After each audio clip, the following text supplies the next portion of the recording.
మాట్లాడితే 3 పెళ్లిళ్ళు చేసుకున్నాం అంటే మీరు చేసుకుంటారా? ఎవడు కాదన్నాడు. నేను 3సారి చేసుకున్నా, విడాకులు చేసుకున్నా. అమ్మాయిలు వెంట పెట్టాలంటే ఊరుకుంటారంట. వెళ్ళి ముద్దను పెట్టాలి, కడుపుని చేసేయాలి అంతే.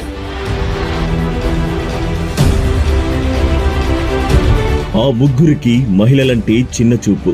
పవన్, బాలయ్య, లోకేష్ కు ఆడవాళ్లంటే ఆట వస్తువు.